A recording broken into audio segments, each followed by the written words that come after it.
നമ്മൾ ഇന്ന് പഠിക്കാൻ പോകുന്നത് ക്വാണ്ടം നമ്പേഴ്സിനെ പറ്റിയിട്ടാണ്. നമ്മുടെ chapter 3 periodic table and electronic കോൺഫിഗറേഷനിൽ ഒരു കുഞ്ഞ് പോർഷനാണ് ക്വാണ്ടം നമ്പേഴ്സ്. അപ്പോൾ എന്താണ് quantum numbers? What is quantum numbers? The addressing of electron ആണല്ലേ ക്വാണ്ടം നമ്പേഴ്സ്. അതായത് നമുക്കൊക്കെ നാളും വീടും പേരൊക്കെ ഉള്ളതുപോലെ നമ്മുടെ ഇലക്ട്രോണിനും എന്തൊക്കെ ഉണ്ട്? അഡ്രസ്സിങ് ഉണ്ട്. അതായത് ഒരു അഡ്രസ്സ് ഉണ്ട്. അത് കണ്ടുപിടിക്കാനാണ് നമ്മൾ എന്ത് യൂസ് ചെയ്യുന്നത്? ക്വാണ്ടം നമ്പേഴ്സിനെ നമ്മൾ യൂസ് ചെയ്യുന്നത്. ക്ലിയർ ആണല്ലോ? ഓക്കെ. അപ്പോൾ അതിൽ ഒരാളുടെ ഫ്ലാറ്റിൽ ഒരാളുടെ മുറിയിലിരിക്കുന്നു.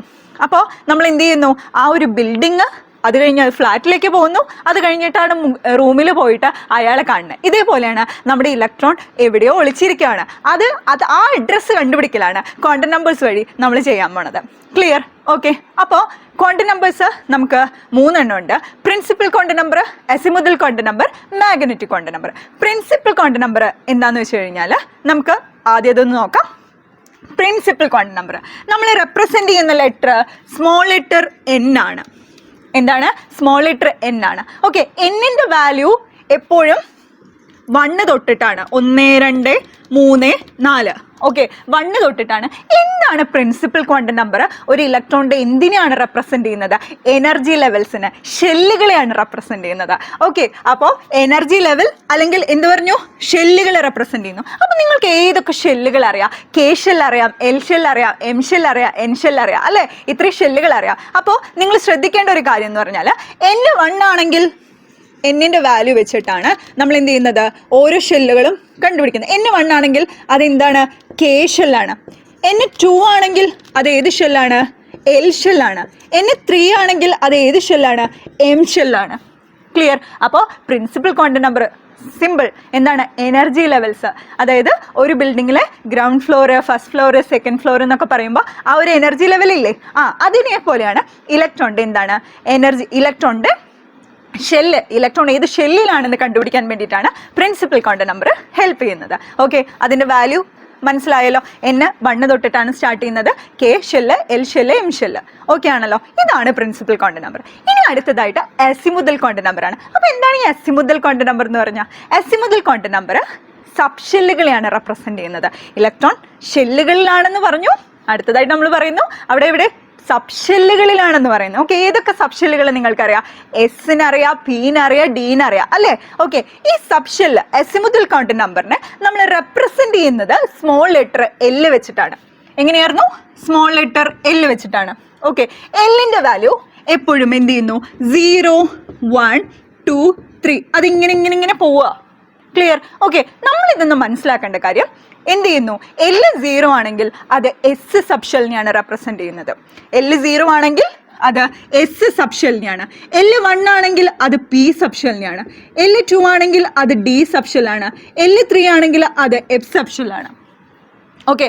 അപ്പോൾ ഇലക്ട്രോൺ ഷെല്ലുകളിലാണെന്ന് പറഞ്ഞു, ഷെല്ലിൻ്റെ ഉള്ളിൽ സബ് ഷെല്ലുകളിലാണെന്ന് പറഞ്ഞു. അപ്പോൾ ഈ എൽ വാല്യൂ വെച്ചിട്ട് അസിമുതൽ ക്വാണ്ടം നമ്പർ വെച്ചിട്ട് നമുക്ക് എന്ത് മനസ്സിലാക്കാം? ഇലക്ട്രോൺ ഏത് സബ് ഷെല്ലിലാണെന്ന് മനസ്സിലാക്കാം. ക്ലിയർ? ഓക്കെ. ഇനി അടുത്തതായിട്ട് നമുക്ക് നോക്കാനുള്ളത് ആരെയായിരുന്നു? മാഗ്നറ്റിക് ക്വാണ്ടം നമ്പർ ആയിരുന്നു. ക്ലിയർ? ഓക്കെ. ഈ മാഗ്നറ്റിക് ക്വാണ്ടം നമ്പറിനെ നമുക്ക് എന്ത് ചെയ്യാം? സ്മോൾ ലെറ്റർ എം വെച്ചിട്ട് എന്ത് ചെയ്യാം? റെപ്രസെൻ്റ് ചെയ്യാം. ഓക്കെ ആണല്ലോ? ഈ എമ്മിൻ്റെ വാല്യൂ എപ്പോഴും എവിടെ നിന്ന് തൊട്ടിട്ട്? -L തൊട്ട് +L വരെയാണ് വരുന്നത്. ഓക്കെ. അപ്പം ഞാൻ ചോദിക്കട്ടെ, എമ്മിൻ്റെ വാല്യൂ അറിയണമെങ്കിൽ നിങ്ങൾക്ക് ആരുടെ വാല്യൂ അറിയണം? എല്ലിൻ്റെ വാല്യൂ അറിയണം. ഓക്കെ. ഇനി എന്താണ് എമ്മിൻ്റെ വാല്യൂ വഴി ഒരു ഇലക്ട്രോണിൻ്റെ എന്തിനെയാണ് അത് റെപ്രസെൻ്റ് ചെയ്യുന്നത്? ഓർബിറ്റൽ അല്ലെങ്കിൽ ഓറിയൻറ്റേഷനെയാണ് അത് റെപ്രസെൻ്റ് ചെയ്യുന്നത്. Orbital or orientation. ഓക്കെ ആണല്ലോ? അപ്പോൾ ഇതിൽ നിങ്ങൾ മനസ്സിലാക്കേണ്ട കാര്യം, എസ് എന്ന് പറയുന്ന സബ് ഷെല്ലിന് എത്ര ഓർബിറ്റൽ ഉണ്ട്? ഒരു ഓർബിറ്റലേ ഉള്ളൂ. ഓക്കെ. അതല്ല, പി എന്ന് പറയുന്ന സബ് ഷെല്ലിന് എത്ര ഓർബിറ്റൽ ഉണ്ട്? 3 ഓർബിറ്റൽ ഉണ്ട്. 3 പെട്ടിക്കള്ളി ഉണ്ട്. ഓക്കെ. ഇനി ഡി എന്ന് പറയുന്ന സബ് ഷെല്ലിന് എത്ര ഓർബിറ്റൽ ഉണ്ട്? 5 ഓർബിറ്റൽ ഉണ്ട്. 1, 2, 3, 4, 5. ഓക്കെ. 5. ഇതോടെ നിങ്ങളുടെ മനസ്സിലുണ്ടാവണം. ഓക്കെ.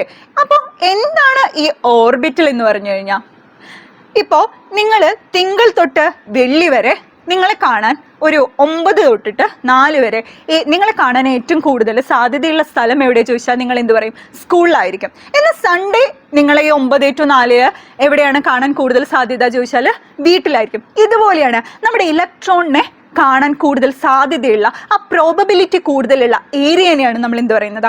ഓർബിറ്റൽ എന്ന് പറയുന്നത്. ക്ലിയർ ആണല്ലോ? ഓക്കെ. അപ്പോൾ നമ്മൾ പറഞ്ഞു എന്ത് ചെയ്യുന്നു? ഒരു ബിൽഡിങ്ങിൻ്റെ ഫ്ലോറുകളെയാണ് പ്രിൻസിപ്പൽ ക്വാണ്ടം നമ്പർ സൂചിപ്പിക്കുന്നത്. അതിൽ പോയിട്ട് അതിലൊരു ഫ്ലാറ്റുകളെയാണ് എന്ത് സൂചിപ്പിക്കുന്നത്? അസിമുതൽ ക്വാണ്ടം നമ്പർ സൂചിപ്പിക്കുന്നത്. ഫ്ലാറ്റിൽ നിന്ന് കുട്ടി റൂമിൽ ഇരിക്കുന്നുണ്ട്. ഓക്കെ, റൂമിലാണ് കുട്ടീനെ കാണാൻ പറ്റുന്നത്. കുട്ടീനെ റൂമിൽ കാണുന്ന പോലെയാണ് ഓർബിറ്റലിൻ്റെ ഉള്ളിൽ ആരിയിരിക്കുന്നത്? ഇലക്ട്രോൺ ഇരിക്കുന്നത്. അപ്പോൾ ഇതാണ് ക്വാണ്ടം നമ്പേഴ്സിനെ പറ്റിയിട്ട് നിങ്ങൾക്ക് പഠിക്കാനുള്ളത്. ഈ ടോപ്പിക്കിൽ ഇവിടെ ഞാൻ ഒരു കാര്യം കൂടെ ഒന്ന് റെപ്രസെന്റ് ചെയ്യുന്നുണ്ട്. അസിമുതൽ ക്വാണ്ടം നമ്പറിൽ എല്ലിൻ്റെ വാല്യൂ എപ്പോഴും 0 തൊട്ട് n-1 വാല്യൂ വരെയാണ് ഉണ്ടായിരിക്കുക. ഇതുകൊണ്ട് നിങ്ങളൊന്ന് മനസ്സിൽ വെച്ചേക്കുക. ഇത്രയേ ഉള്ളൂ ടോപ്പിക്ക്. സിമ്പിൾ അല്ലേ? പവർഫുൾ അല്ലേ? ഓക്കെ, അടുത്ത ടോപ്പിക്കായിട്ട് കാണാം.